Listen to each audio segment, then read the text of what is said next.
As promised, we're joined now by immigration specialist at Xpatweb, Marisa Jacobs. Good morning to you, Marisa, and thank you for your time. Good morning, Bongani.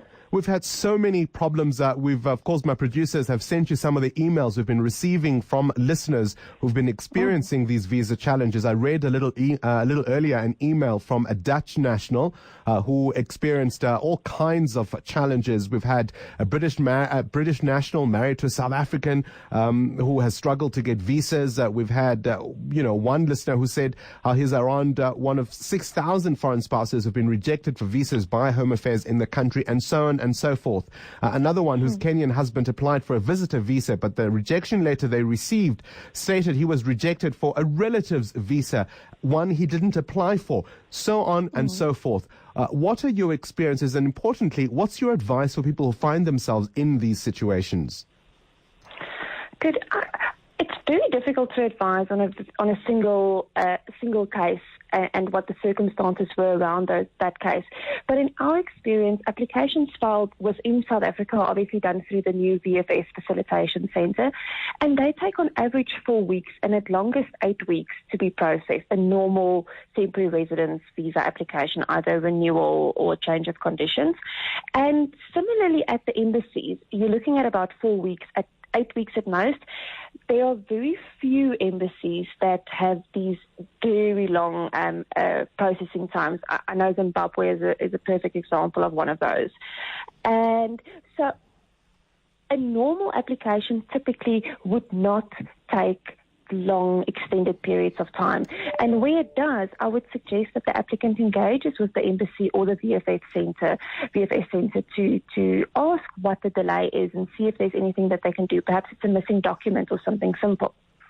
I mean, in a number of instances, of course, that is how it should work, and maybe, hopefully, that's how it does work for the majority of applicants. But in a number of the cases that we've been receiving, the process drags on for a lot longer. There are lawyers that get involved. People say they've been spending thousands of rands, whether it's for flights to go back to their countries of origin. Sometimes their spouse is required to go there with them and sign said documents at the country of origin, that kind of thing. When the situation obviously goes wrong, like the examples I've mentioned, what should happen then? Well, I think they're doing the right thing by involving an expert who can engage with the embassy, because often lawyers or immigration specialists would have a relationship with the embassy or with the Department of Home Affairs, and they can engage with an individual that they know specifically deals with that section of applications to ask, look, what is the delay? What is happening? What can we do to speed things along? So engaging is definitely the right thing to do. So what happens if they don't get answers, Marisa? We had a caller a little earlier on who says it's like putting information into a black hole. You don't get the responses, and you don't know what you're facing, and you know where the delays sometimes can be. Yeah, I can honestly say from our point of view, we aren't experiencing these delays. It could be that they're not engaging with the right people. It could be that there's an influx of inquiries and they're not getting around to answering that specific question. But once again, it could also be that the application wasn't fully compliant with the requirements. So there's a delay on it because they're waiting for additional documentation. But yes, speaking to someone is definitely the right thing to do. And if they don't come right, try someone else. What are some of the common mistakes people make then in not understanding the system, in not understanding what they're expected to comply with? So, the Immigration Act outlines and regulations outline all the documentation that's required for an application. But when you're submitting abroad, the embassies will often ask for additional documentation. So it's a matter of not only checking the normal statutory requirements, but also checking with the embassy if they've got any specific requirements that they have in addition. So making sure you tick all those boxes so that when you submit, you've got a fully compliant application.